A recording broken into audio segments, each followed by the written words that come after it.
Okay, so this is the second time I have gone live.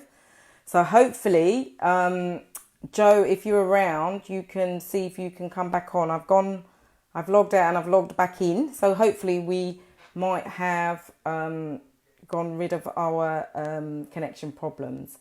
Let's see if we can get people to log back on. So, hi Ken. So Ken, can you tell me if you can see me and if you can hear me and if the connection's okay?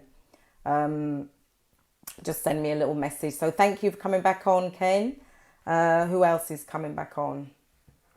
Let's see who else is coming back on. Yeah, so the connections, I think a lot of people have been having, like I said before, connection problems. Denise, hi Denise, thank you for coming back on. All okay.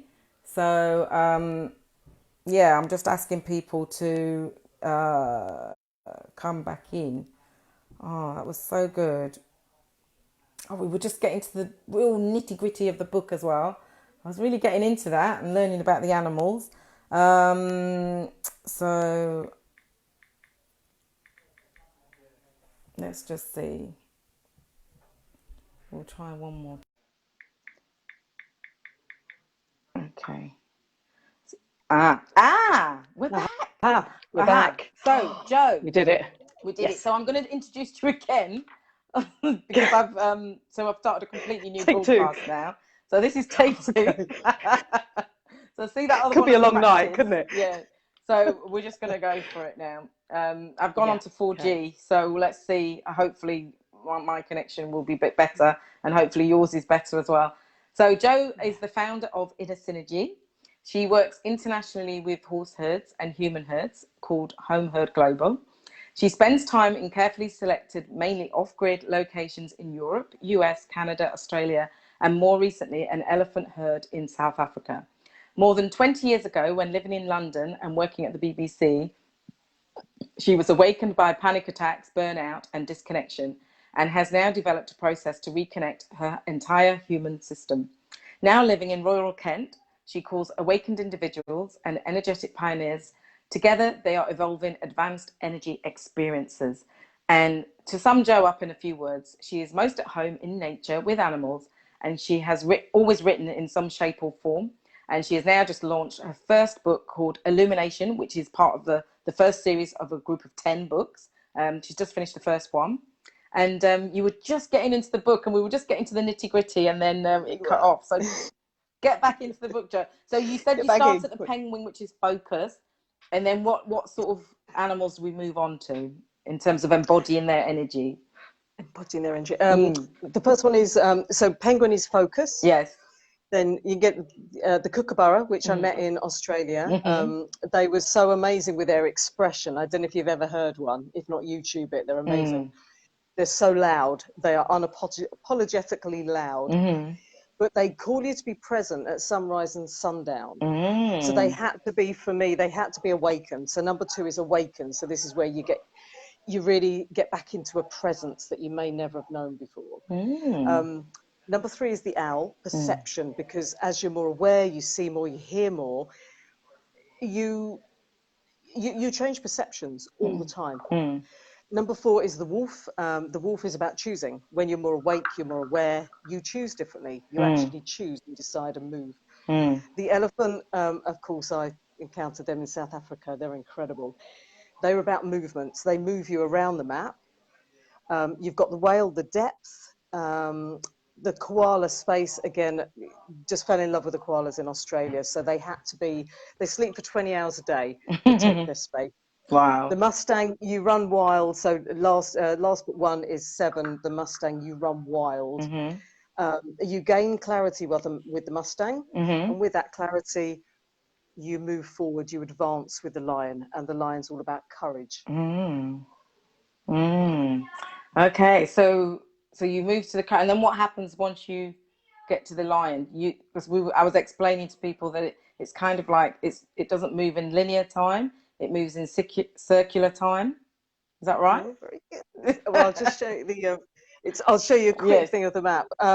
It's very good. Yeah, it's not linear time. Yeah, it's a revolution.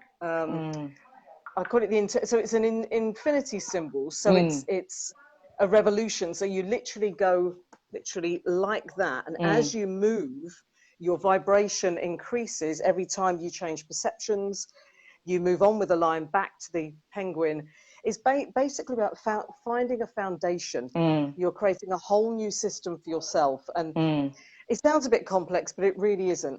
When you learn all the phases of the map, you work as a system, and you sense and you feel and you move and you take space, which is, it's the opposite of what we're doing now. I think we're all knackered, aren't we? So we're all reactive and knackered on the planet. So who is the book for? Who would buy the book? What types of people would love to read this book and benefit from this book? What types of people?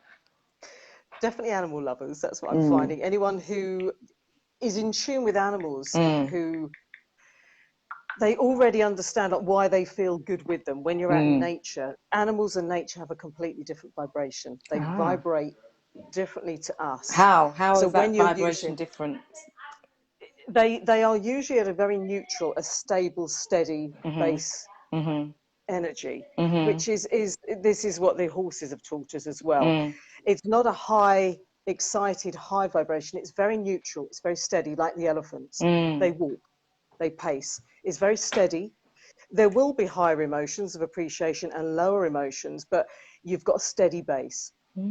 So it's for anybody who is sick of linear time, the pushing, the structure, the control, everything that I feel that we've stopped in lockdown. A lot of people, I question people in all different walks of life. I talk to anyone when I'm out. And a lot of people said they didn't like it, first of all, for the first couple of months in lockdown. This is all in different countries. And then they said they really got used to it and they didn't want to go back to work. And I know that doesn't go for everybody. But again, is it because, like I was back in London, you know, we're exhausted. We're so tired. We don't know how to think to keep up with our lives as quick as we need to. So we disconnect from the body. So we're not gaining everything we could. We're not having multi-sensory experiences. We're just about living in a cardboard way. And I speak because that's where I was. Yeah. So this is about bringing ourselves back and actually utilizing ourselves as a system to live in a completely different life. Completely different So life. we're learning from the animals. It's helping us to live maybe a slower pace of life, maybe get more in tune with nature and animals and learn from them and learn how to improve our own energy and in turn our own health. Is that what you're saying? I worked with a lot of people doing a mental well-being course during lockdown, and a lot of people have said to me, actually, like what you just said, you know, they said, oh, I didn't like lockdown at first, but actually I feel like I'm cocooned, I feel safe, you know. And and I think a lot of people are quite fearful about going back out into the outside world, and they don't want things to be the same as the world, because we were moving at such a fast pace. And also, you know, I feel like there is a bit of a great awakening going on. A lot of old systems are falling away, Joe. And, you know, we've talked about this before. A lot of the old systems have to fall away for the new ones to come up. And as the new systems come up, we get increased energy, renewed energy, and we're learning all the time. So actually, you bringing in new ways, like working with animals and things like that, it's almost like it's quite unique, but it's like a new way for people to actually think, well, hang on, the old way didn't work for me. Now people are searching for new ways. So that's fantastic. Okay. It's the how. Yeah. And it's the how, yes. How do we do it? It's a how. So tell us, so tell us a little bit. So people will read your book, and so is it like a step-by-step guided instruction as to how to move through the different animal energies, or how does it work? Or do they need to be guided through it by a coach or someone like yourself? How will it work? Will they just be able to pick up the book and yeah? They can, there's various different ways in which it can work. What I did is I amalgamated all the things that I've been through, literally about 25 years. So there's I broke it down into two simple tables, well, the animal allies did, of course. And so it's called a life equation table. So if you're going in with a problem, you've got these tables to work with. So if you say, oh, I feel overwhelmed, or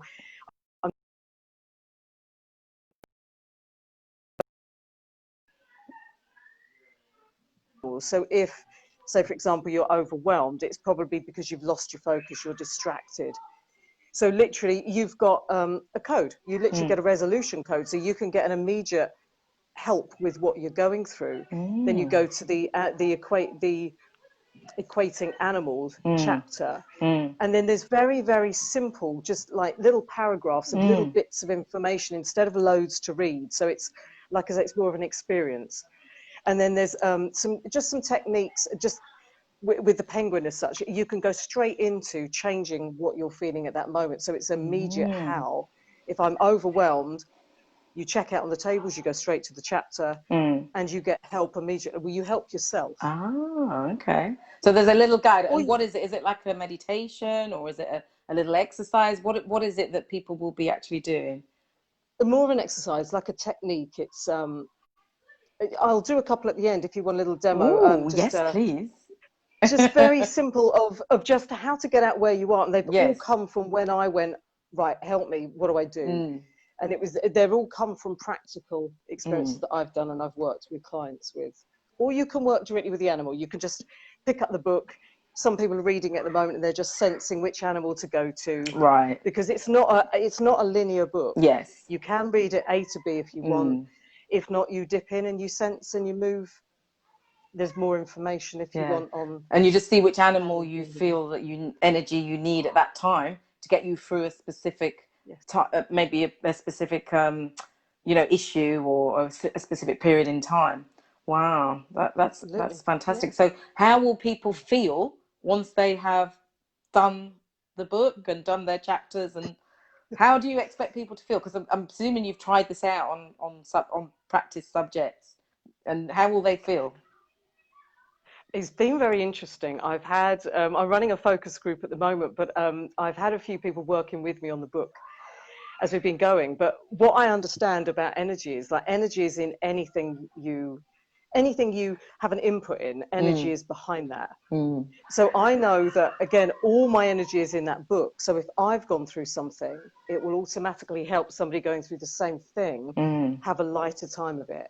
And as much as I know that, I've never written a book before.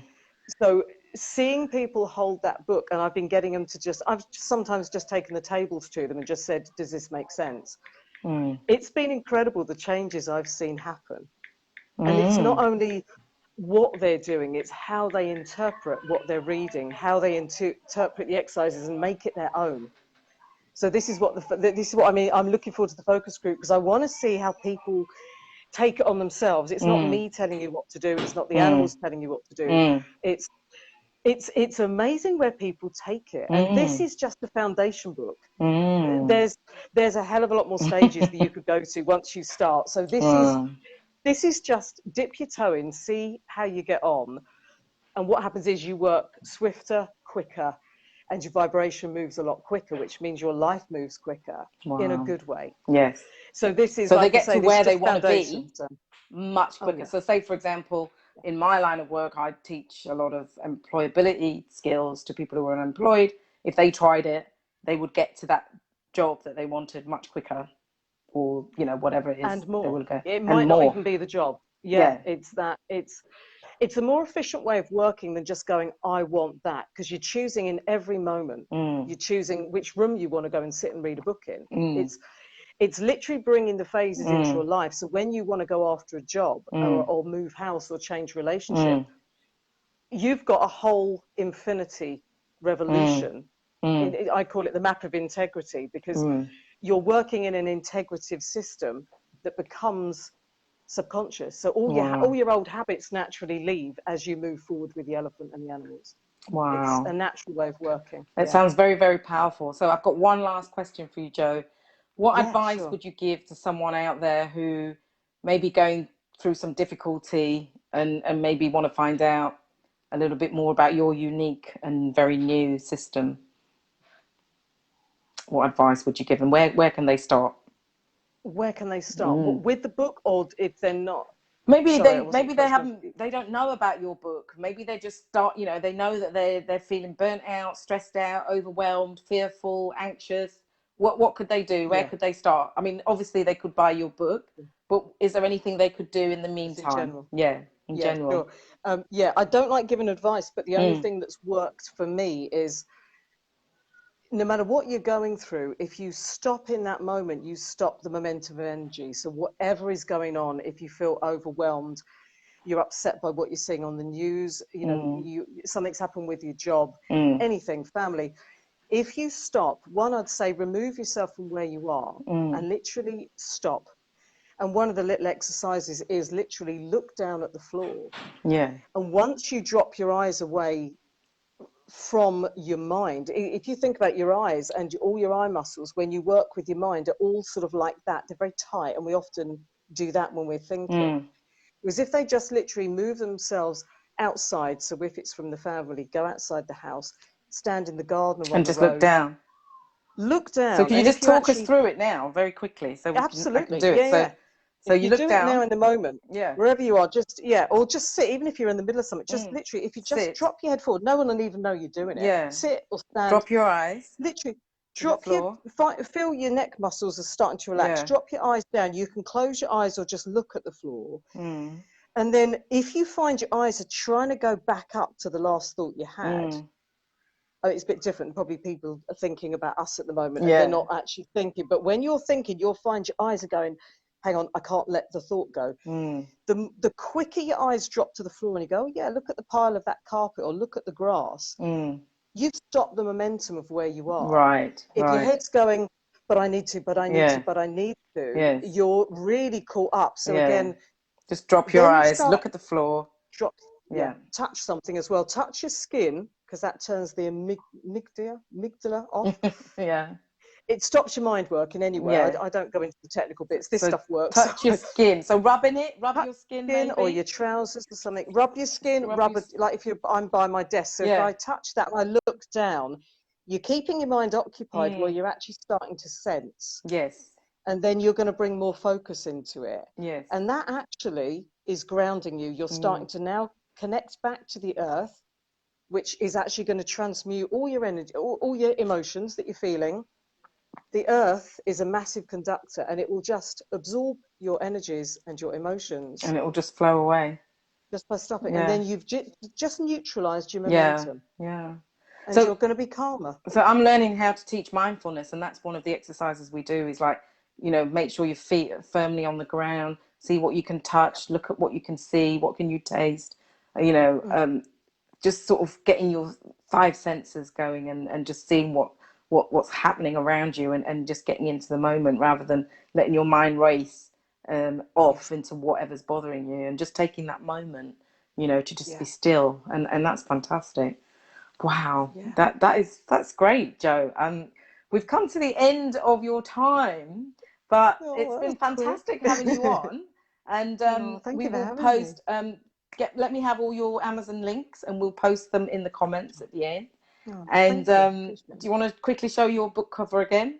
What's it called? Illumination. Illumination and the animal Illumination. allies. So they're waiting to come out and work with you all. So Wow. Wow. yeah, Look at thank that. you. Thanks for listening. Fantastic Yeah. illustration as well. So Yeah. thank you so much, Joe. We'll pop all your details in the comments. If anyone's got any questions, no one had any questions. They were all mesmerised by what you were saying. Oh, okay. Or bored. But No. if anyone's got anything, they can pop up to you on social media. They can check out your book Oh, if they've that'd be got any great. questions. And it's just been lovely having you on. And we got through those connection issues. So that's Yay. great. So thank Thank you you, Roz. so Thank you, much. everybody. Thank you. Thank you for listening. It'd be great to contact. Bye See bye. you later. Take care. Bye. Bye. Wow. So that was so different and so unique. And I've been wanting to get her on the show for a long time. And the time just felt really right because obviously she's just released her first book, which is in the series of 10 books. So she's working very, very hard. And it's quite interesting. It's very unique. And we've also got another guest. Our second guest is going to come on. And this person is also works with energy, and he's very unique in his own way. He has his own following. He has a huge following, and he's helped many, many people all over the world Wow, welcome, Harun. Hi, Hi. I technology. It's all on know. our side It's today. all or nothing, isn't it? So let me do a quick introduction. It's great to have you on the show. And I want to do the introduction before anything happens with the technology.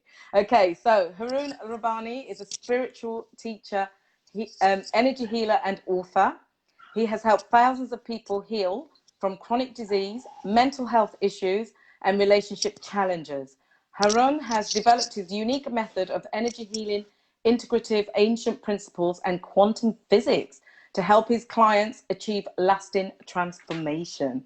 Okay, so I'm not going to ask you many questions because I know Uh-huh. you've got such a wealth Oops. of knowledge. Um, Uh-huh.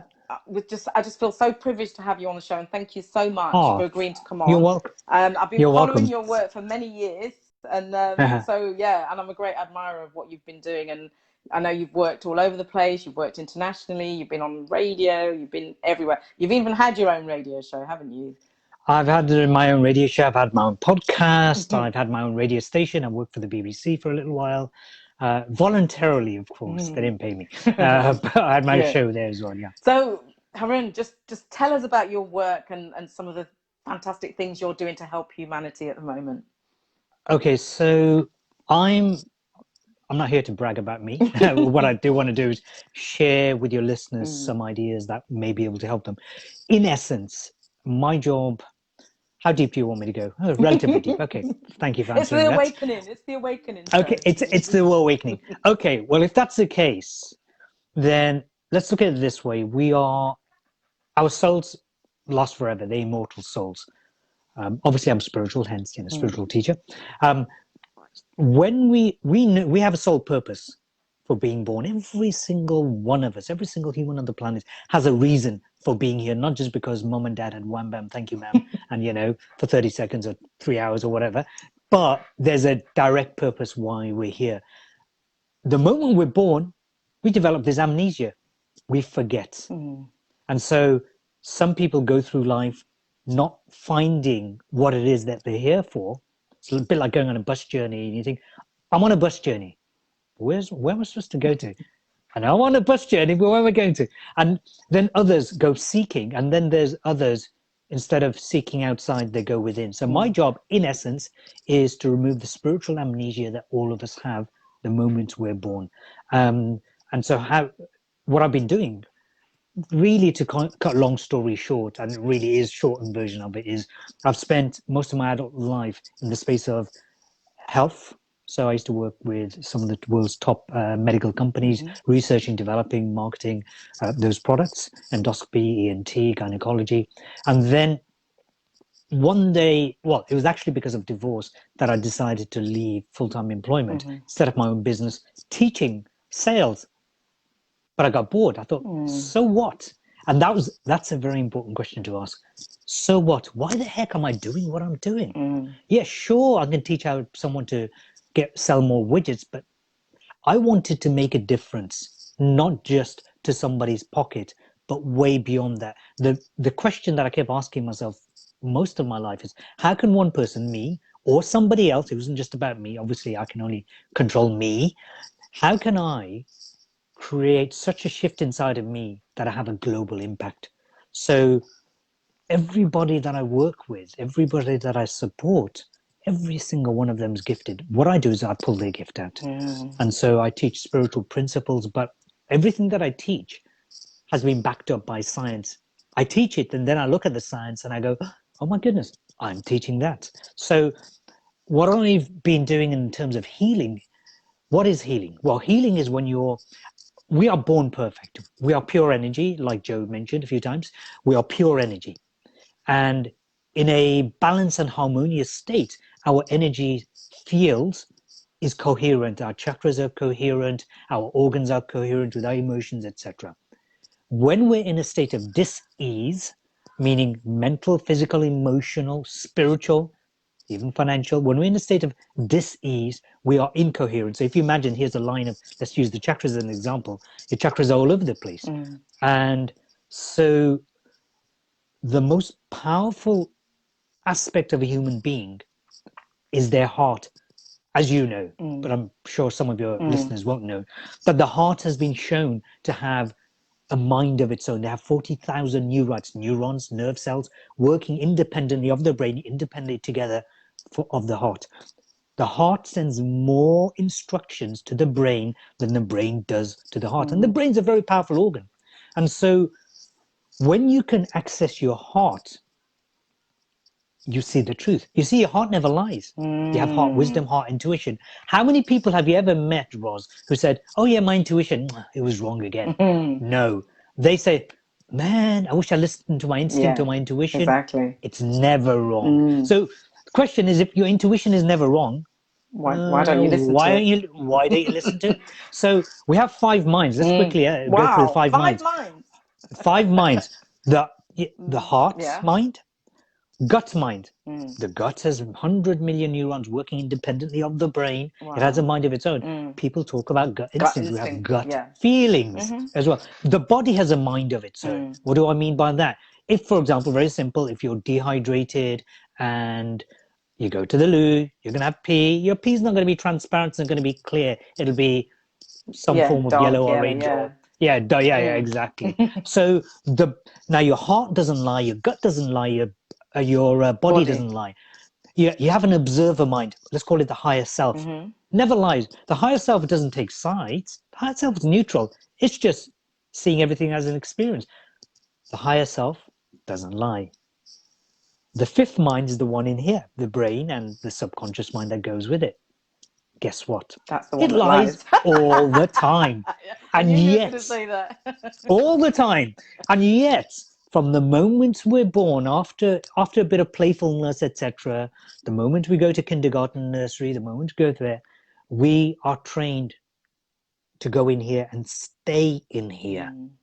This, Joe mentioned about the amygdala, which is the survival mechanism. Let's just call it that. There's more to that. I'll just keep it relatively simple. But the amygdala and the whole brain thing, I mean, it's great. Don't get me wrong. The brain is critical. There's many amazing things we can do. But if you're focusing on logic, on rationale all the time, you are ignoring 80% of your mind, of which, by the way, the 80% don't lie. And the focus area that you have is the very thing that lies. 90 to 95% of everything that someone thinks, that someone feels, someone intends, speaks is driven by actions, driven by the subconscious mind. 70% of that subconscious mind is negative stuff. Based on fear.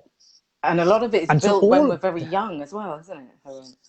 Up to the age of 7, by the time you're, not just from when you're born, I believe from the time you're conceived, in that moment of conception, in the womb, from womb to tomb, from in the womb to the age of 7, 99% of all your biggest issues, traumas happen then. I mean, I could, my webinars would talk about it in detail, but when I've worked with my many hundreds and hundreds of clients, thousands really, but let's keep it down a bit. Hundreds of clients. Don't be modest. Come on, you've worked with thousands of people. Come on. But the point is, when I work with them, I ask them questions. The very first thing I do is ask them lots of questions, and the answers always goes back to the first 7 years. And so here's what happens, Roz. Most people, they will work. Like say if they go to a therapist, they will work on the symptom. If you go to a doctor, you say, hey, doctor, I got a headache. This is just an analogy, of course. It's not real. Hey, doctor, I got a headache. Really? Okay, here's some paracetamol or whatever. Obviously, you can buy those nowadays. Now, a more intelligent doctor will say, okay, so tell me, before you get the headache, what do you do? What do you feel? What goes on? And the patient says, well, I bang my head on the wall. What do you mean? I literally bang my head on the wall. Okay, so that doctor will say, stop banging your head on the wall. I'm not going to give you any pills. Now, an even better doctor will say, okay, hold on. Why? What's causing you to bang your head on the wall? And as you start following, not the money, but following the patterns, the triggers, you get to the point you go, oh, once upon a time, you were 6 years old and you've got brothers and sisters, and your mother didn't give you all your attention, and then you went to the door and you banged your head on the door, and your mother came round and she said, "Oh, what's wrong, baby?" and gave you all the attention. And every time you did that, you got the attention. So you grew into an adult thinking, if I bang my head against the wall, I will get attention. But you know logically this does not make sense, but you do it anyway. And so if you look at most people, you will find that most of them are operating like this, from this like a broken record. Yeah, like a program. Yeah, it's a program. Very childlike one. Everybody's a children, and there's nothing wrong with that. I'm childlike, not childish. Yeah. Those first 7 years, that set of programming I call the life map. You know, the olden days we used to have an ordnance survey or A to Z, a map to get around in life. Well, we've got this, a life map, which is a programming inside of us, and we spend the entirety of the rest of our lives operating from the maps. How? Well, how we think, how we reenact, not how we respond, how we think, how we react, how we speak, the triggers. You look at it and you think, you know, within minutes of meeting somebody and having a conversation, I will know what kind of relationship they'll have. Generally, sometimes it's, you know, it's not always the case. I will know generally what kind of relationship they had, primarily with their mother and their father, and maybe their siblings. And it tells me everything. And so go ahead. No, I was going to say, so we have a lot of like illnesses or issues, especially with children. For example, things like ADHD. Quite often that's linked to early trauma. You know, we've got things like eczema, allergies. I read somewhere that things like eczema and allergies can be linked to children not or wanting that attention, and then developing things like eczema and allergies. But it's all happening so subconsciously. They're not doing it on purpose, but it's happening subconsciously. Imagine this, right? Imagine it's a swimming pool, okay? It's water. It's when, you know, fish don't know they're swimming in water because that's all they know. So imagine we have an equivalent, but instead it's pure 100% energy. Now, bits of the pool will be warmer, like a swimming pool. Other bits will be cooler or colder. Other bits will be a bit yucky. Here's what happens. When a mother and father, the parents, when they have tension, even if it's unspoken in front of the children, when they have tension, they leave an energy signature in that room, in that space. That child, by the way, is hypersensitive to that signature. So here's an example. I'm the oldest of 6 siblings. Out of the first 5, none of us have got eczema, none of us got asthma. But in 1981, my father opened up a business, a takeaway. We lived in Birmingham, but he had a takeaway in Sunderland, 2 other partners. One of them took, I think back in 81, 82, took £12,000 out of the bank account, legged it, left the country. The other partner walked away, leaving my father. He thought, okay, I'll either go bankrupt or see if I can make it work. So he took all of us up to Sunderland. There were 6 of us. Youngest brother was only a few months old, and my mother. And I worked from the age of 12 full time, serving customers. We were in the poverty line. There's no 2 ways about it. My father had a heck of a temper, and there was a lot of anger and animosity going on. And out of all the family members, siblings, my youngest brother developed severe eczema. We had to, so severe, we used to bandage him up like a mummy. And this is not the first case. It's not genetic, clearly, because 5 of us haven't got it. My parents haven't got it. So what happened then? And he had developed asthma as well. So and it's not about blame for those parents, don't blame yourself. You can take responsibility after you hear this, but don't blame yourself. Parenting is one of the most critical and vital responsibilities that any man or woman, it's a gift as well. It's a heck of a responsibility, because if you look at every person who suffers from anxiety, depression, any kind of issue, and it goes back to their childhood, that means it also goes back to parenting as well. If I had a magic wand and was able to change the world now, here's what I would do. I would say, make sure every single parent-to-be goes through healing, goes through meditation, does a lot of releasing until energetically they're ready to have kids. So they have to be educated before they have kids, because within 1 generation, you will wipe out 80 to 90% of all the world's ills. one generation. We create psychopaths from the way we raise kids. Murderers come from there, the rapists, because they were somebody's baby once upon a time. Born perfect. Born perfect. Yeah. Everybody is born in perfect. innocence. Yeah. So, and I was going to say as well, and you know, it depends how our parents were raised. You know, so Exactly. then sometimes you have to go back to the grandparents. How were our parents raised? No wonder they behaved like that. You know, so it's kind of like sometimes there could be generational things. It's a family karma. Yeah. It's a family karma. So I was talking to a client the other day. I won't go into details other than the problem she's suffering with attracting aggressive husband or partners was exactly the kind of problem that her sisters got, exactly the kind of problem her mother had. Right. She had problems with her father. So basically, she was telling me about her partners. Like, yeah, okay, so how was your father, by the way? Oh, lo and behold, it's exactly like the same. It just gets repeated. So here's the good news. You don't have to put everyone through therapy. The only person who needs the healing is, let's pretend it's you, is you. Because when you shift, everybody shifts. Here's an example. So I'm a spiritual, you know, I'm a healer, I'm a spiritual teacher and so on. And I'm constantly, if I was enlightened, I wouldn't be having this conversation. I'd be just oming and the world's fixed. I'm not there yet. So I'm a work in progress.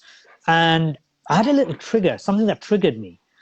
And I got one of my own trained healers. I said, right, I want you to hold the space and let's work through this.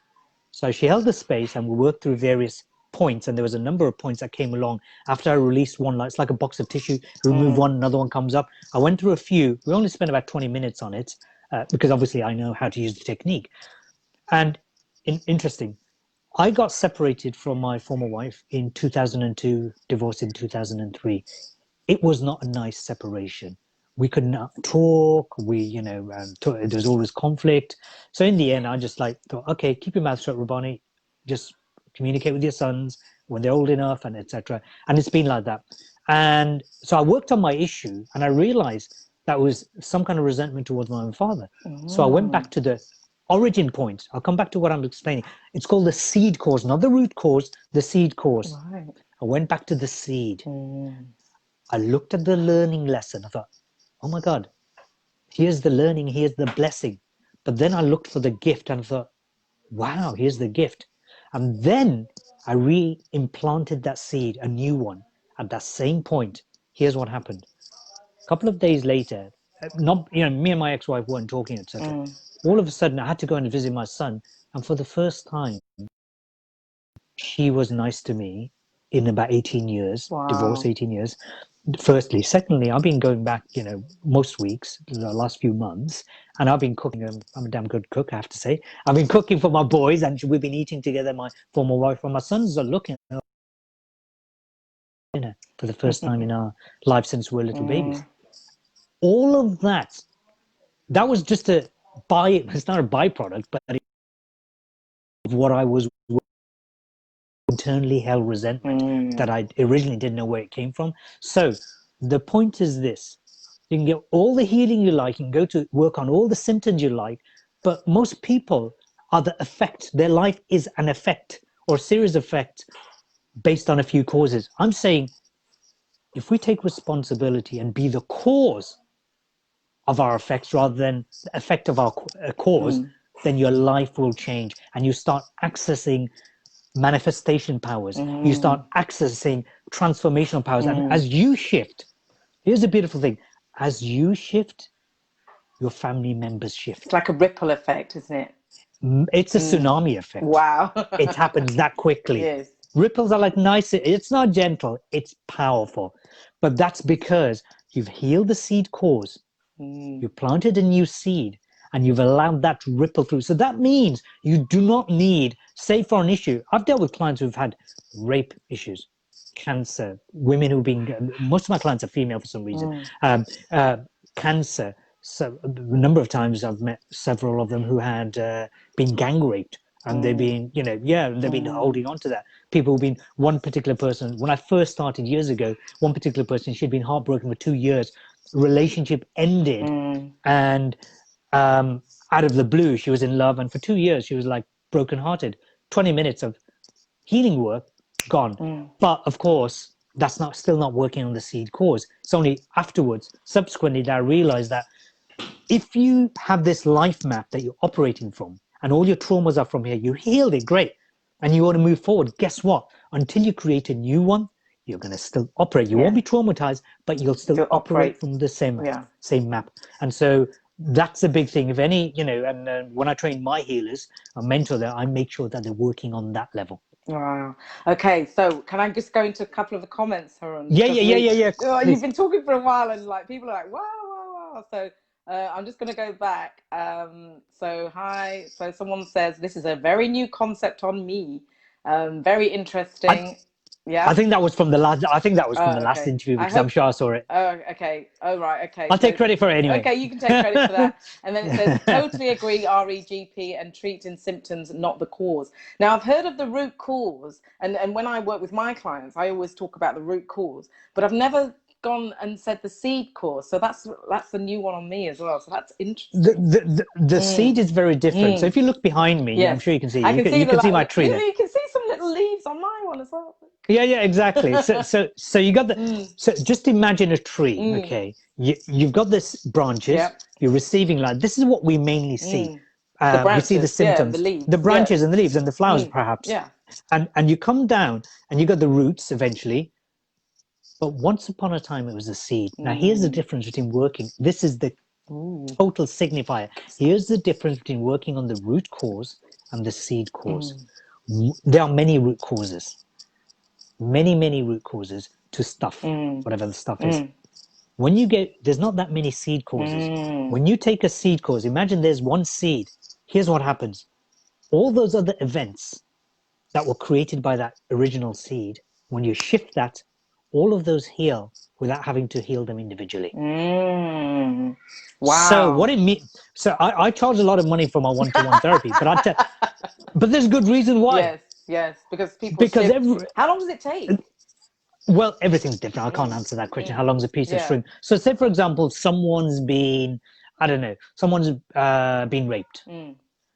And it may take them psychotherapy or hypnotherapy or something. It may take them 9 months, 12 months, 18 months. On average, I'm telling you what has happened. I can never promise anything. Of course, I never do, by the way. Don't promise anything, except the experience. It can take literally weeks. So, I got reasons to charge more. That's the other thing.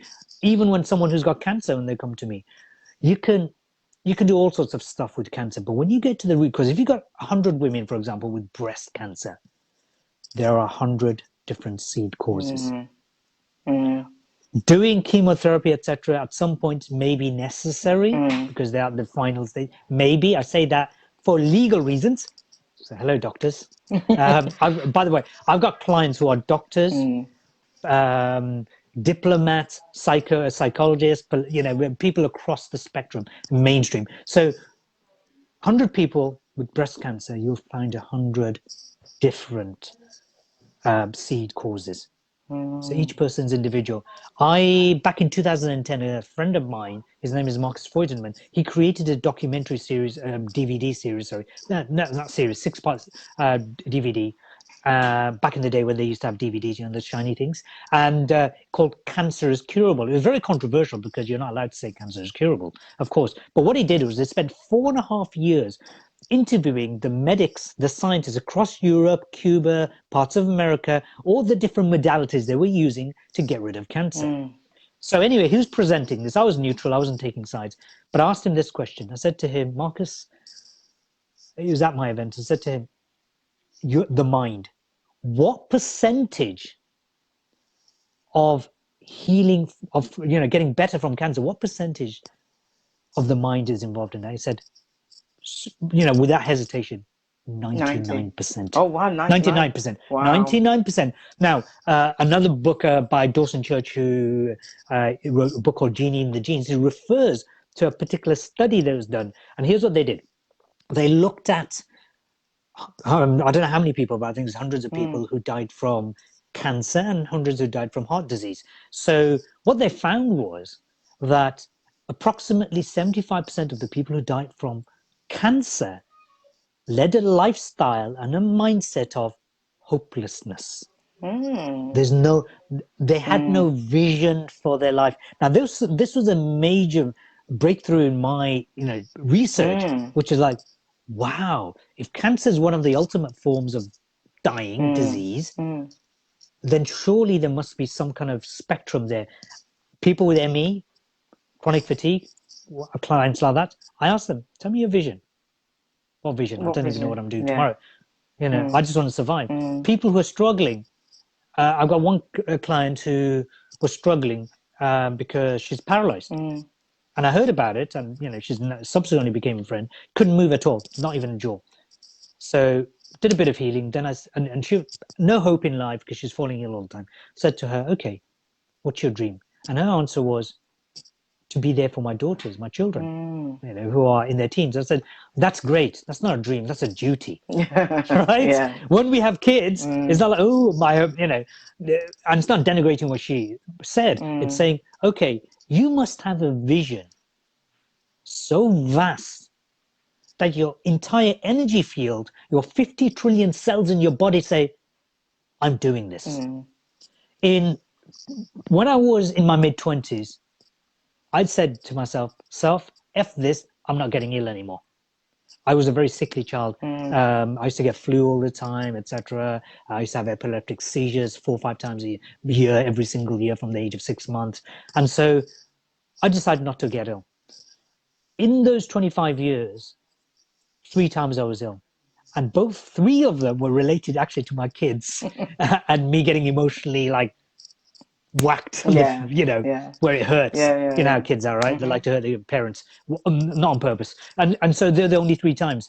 So, and each time, here's the thing, each illness has been a major learning and a point of evolution. Yeah. So let's go back to illness for a moment. We are all energy.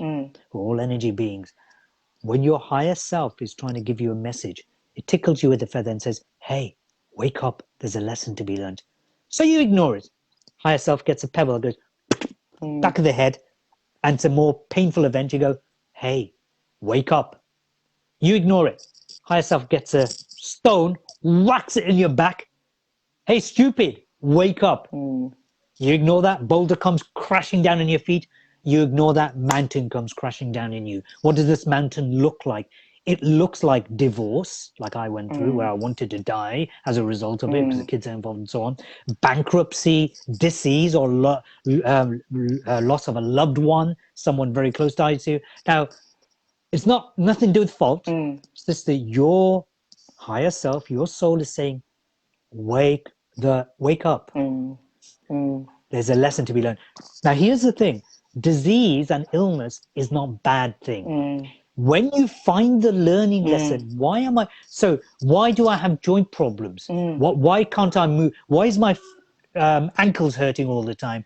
Knee pain, why is that going on?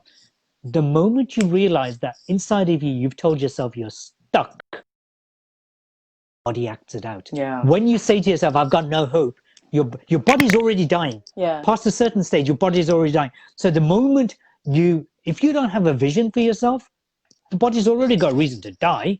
And so your body starts dying. And so that's, so what you do, you focus on something. And the beautiful thing is, it's about service to others. When you focus on serving the people, the planet, minimum, if you've got a vision, you've got to have a vision at least for your family. If you want to make a difference to your family, you've got to have a vision as big as your city. If you want to make a difference to your city, you've got to think at least wide. If you want to make it. However, here's the kicker. If you want to make a difference to the people on the planet, you've got to transcend time and space. You've got to think, what kind of difference can I make to the universe that will impact on my planet? What kind of legacy can I leave serving others? It's not about your ego. So we have the ability to access that power. You have it. Every single person listening has it. It's within your brain. It's within something called the pineal gland. And so there's a number of hormones that are created in the pineal gland, one of which is melatonin. Melatonin is related to sleep. But melatonin is also the precursor to something called I'm trying to remember it sounds like diazepam's a generic name. I keep getting the two confused, but anyway, so basically it's a natural painkiller. We have a natural bodies, we have many painkillers within our body, and then the next stage, through a certain type of meditation, it turns into DMT, dimethyltryptamine, which means that you can access any and every part of the universe. You know, if you look at the great singers, the lyricists, you know, people like, who's that guy? Rubber Lips, he used to be called.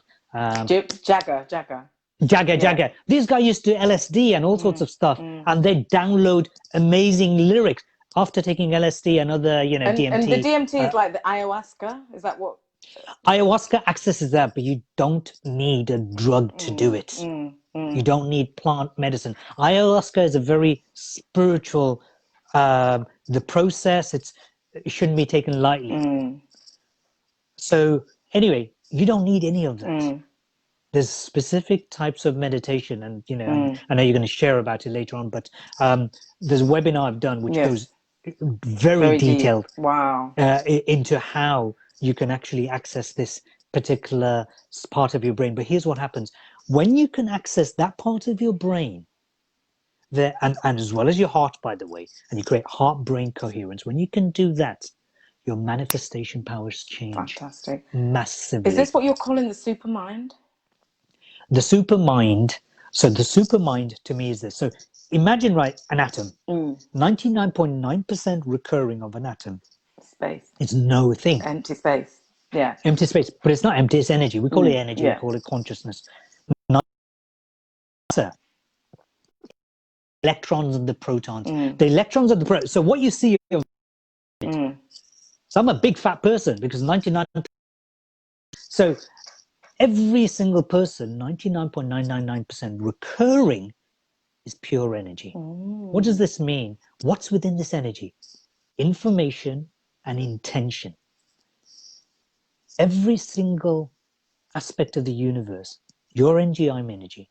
This sofa, this room, the air molecules, everything's energy. When you are aligned within yourself, and there's ways to do it, and I know how, when you align yourself to the field. You have your energy field to the energy field of the universe. That's, my friend, is called the mind of God. That is the super mind. Yeah. And this is scientifically proven. Right. Harun, sorry. Harun, because we've got a couple of people asking questions. Okay. So go ahead. We've got lots of interesting, excellent. How do you deal with childhood abandonment issues, please?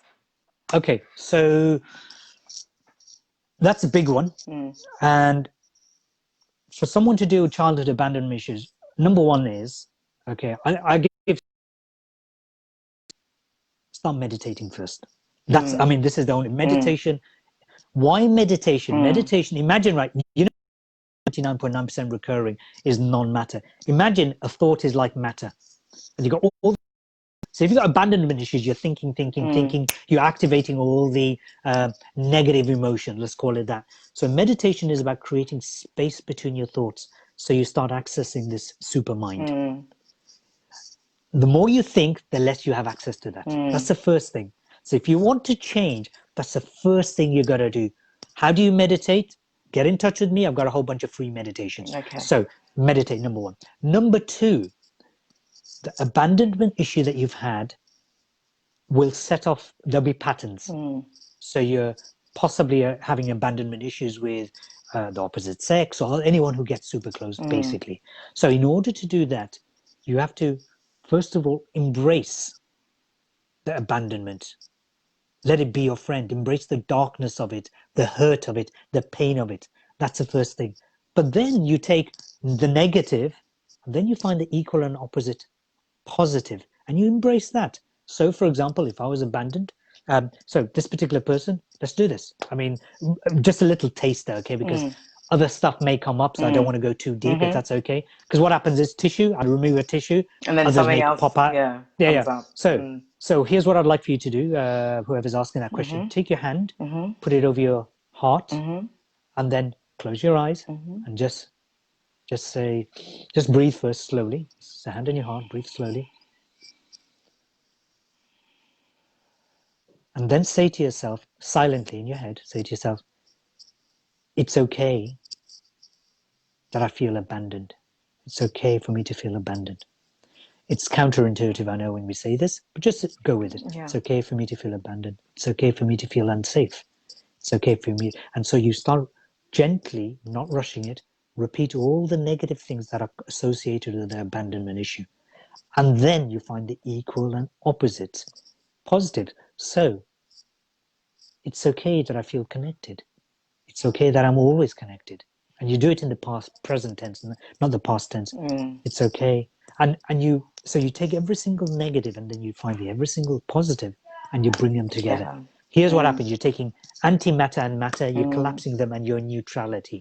So something like abandonment, something like this, it's better for you to, you know, turn to one of my healers and they'll take you through the particular process, because we want to go deep. You don't just, and so once you've dealt with the abandonment issue, you got to say, okay, what's my learning lesson? Not about them. It's never ever about the other person.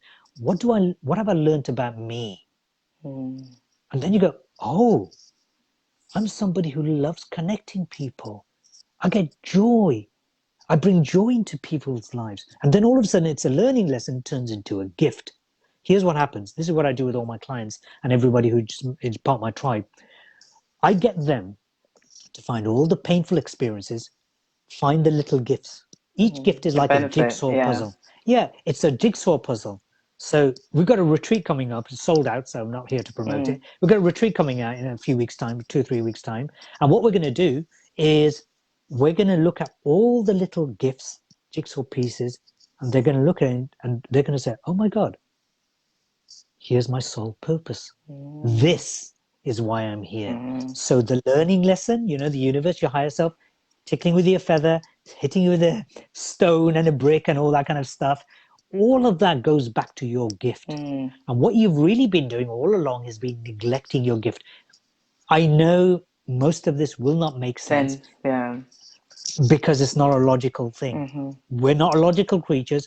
When you do the work and you do the exercise, you realize, oh my goodness, I am really gifted. Now, everybody who comes to me, be it long-term members or I call them my tribe, my community, basically. Everybody who comes to me, they always say, oh my God, you've got so much faith in me, more than I do. Yeah, of course I do, because I know what's about to happen. And when I say to people, and it's so fantastic to hear you talk about your work, because I do something very similar. I sort of do acceptance, and then we do a release. You know, I do some releasing exercises, and then we reaffirm. So we do the affirmations to just reaffirm the opposite of what, you know, they're going through. Thing. And they're just looking at me like I'm crazy. And so when I'm speaking to you, I'm thinking, finally, you know, I've got somebody who actually, you know, does the similar thing. But people look at you like you're crazy. But then when they do it and they trust you and they start to release, the transformation happens, and it's so quick. It's so fantastic. I had a client the other day. She said to me, I have been in therapy for 2 years. She was with me for 2 sessions, and she shifted so much. She couldn't believe it. She could not believe it. And I'm telling you, this stuff is so, so powerful. You know, here's the beautiful thing, that the sad thing, partially to do with lack of education, is that people think time will heal. It's such a lie, such a myth. You know, it's like you've cut yourself, and you're hoping, you think time heals it. No, even when you cut yourself, time isn't healing. There's physical healing process taking place. When it's a psychological, you see, if you cut yourself, you can physically heal over time because your body's doing the work. We've got 37 billion chemical reactions going on in our body every second. 37 billion. So our body is the most powerful pharmaceutical machine. Let's just quickly link this to the coronavirus thing. You know what? If your immune system is optimal, it's very difficult to get ill. If your immune system is worn out, maybe due to aging, but it's not always the case. If it's worn out, or it's worn out because you're constantly in survival mode, then you are going to be vulnerable to illness. And so meditation to me is, for every single member of my tribe, every single day they meditate. Once a week I lead a guided meditation every new moon. It's so important. So a lot of people are worried about what's going to happen because of coronavirus, and I bet you bottom dollar every single person who gets worried, okay, they're in their head most of the time anyway.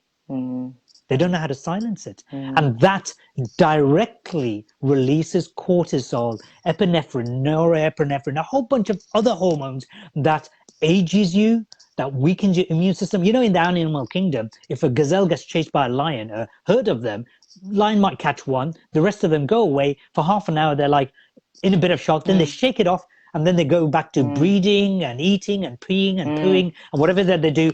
And it's half an hour a day, maybe in 24 hours. Humans, from the moment they wake, most of the day, they will be in a state of survival.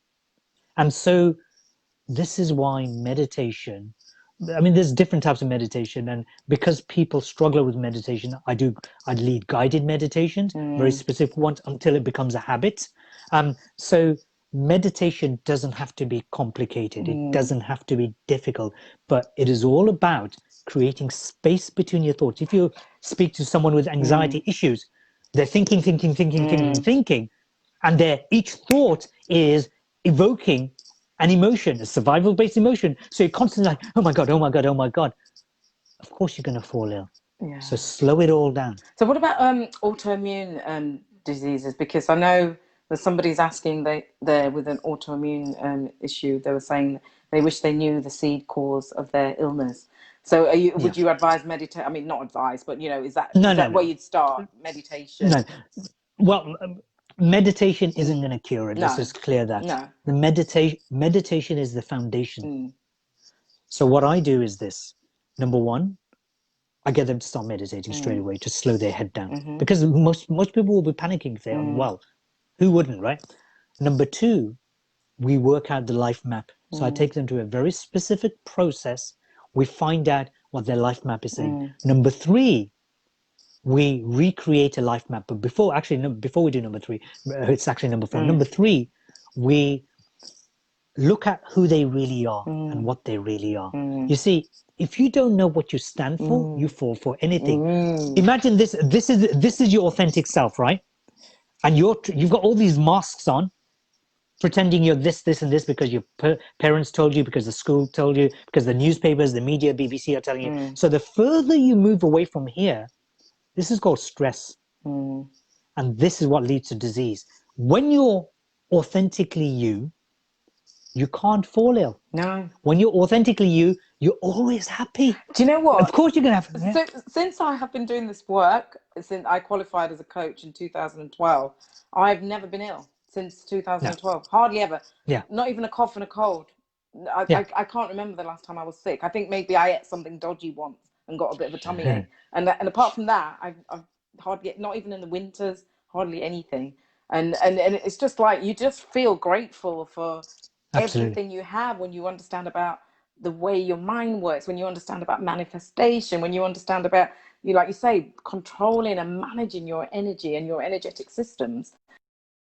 Such a fantastic place to be, and I just want to share it with everyone, and I'm so glad that there's people like yourself out there.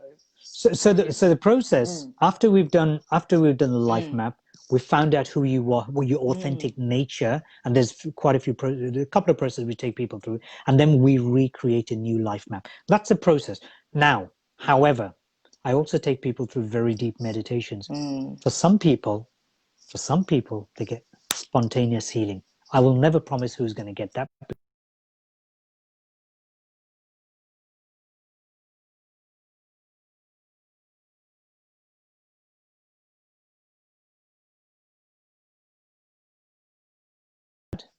Signal. Can you hear me?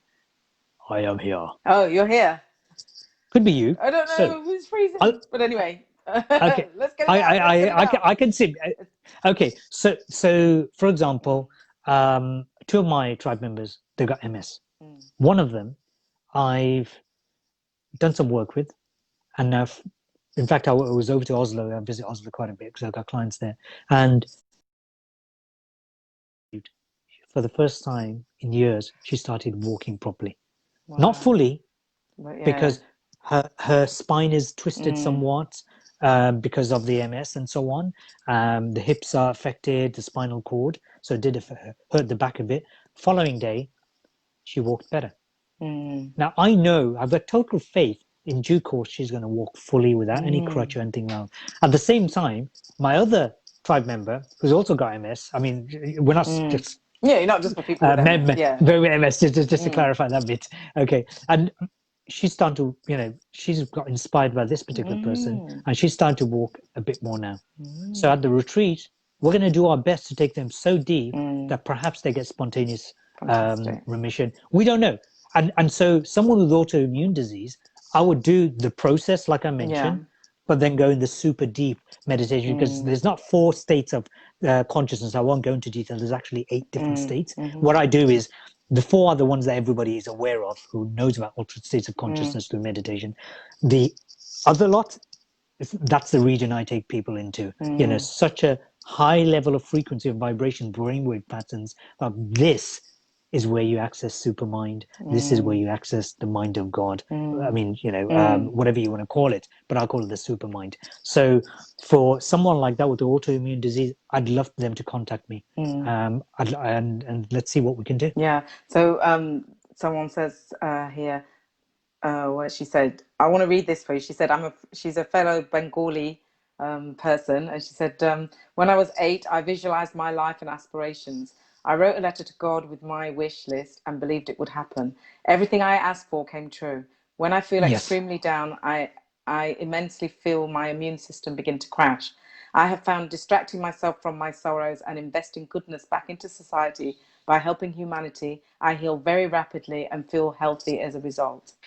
Absolutely. Absolutely. You know, within my tribe, there's some who've been with me longer, and some of them got health conditions, or had, I should say. Because every Monday night we do healing, we send distance healing to people all over the world, individual named people. We go into a deep meditative state, and then we send the healing out. You imagine, right, a lighthouse, okay? Imagine I'm a lighthouse. The light's here, and I'm shining it out. Where's the light the most intense and the most brightest? It's here, right? Inside of me. Yeah. So energetically, if my intention is to help heal others, unconditionally, we don't get paid for it, sending healing out, so we do it for free. Who's going to affect most? It's going to affect you more than anyone else. Of course, it'll help us. We've had people, here's an example. We've had those 2 sisters from Kuwait, Sarah and Rowan. They 20 and 16-year-olds. 16-year-old has learning disabilities, and the 20-year-old, she was driving the car, and some guys were chasing after them, so she sped off, crashed into something, car rolled over 5 times. The 60-year-old got flung out the car. She needed multiple operations. They thought she'll be in hospital for maybe at least 6 months.